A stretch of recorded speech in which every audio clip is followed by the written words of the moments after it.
2006, if it's quite important for the aging red wines to look at the color. So if you do have something kind of white, your plate or whatever, hold it on a bit of an angle and look at the wine. And you can often tell a lot about red wines and their stage of development by looking at the color.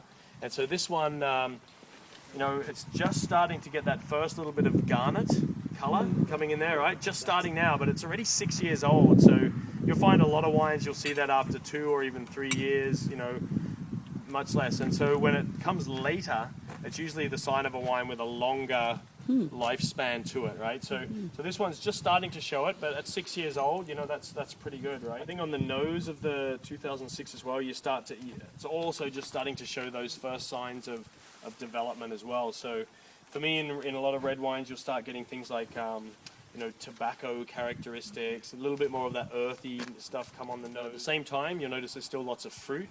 So I get lots of, that plum, cherry, like black cherry,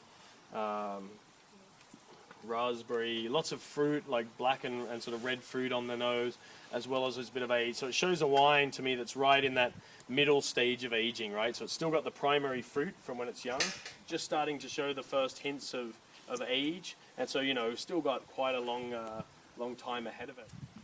You'll notice good intensity again, but what I'm really want to look at is the tannins, right? So tannins in the Okanagan Similkameen wines often start pretty hard and big, and then this wine's really starting to sort of soften out, right? And you start to get that, like the tannins are very manageable and mellowing out a little bit. So that's the main thing that happens with age, and they're still there, providing that structure, but they're starting to soften. So to me, this is a wine that's drinking at a good stage now.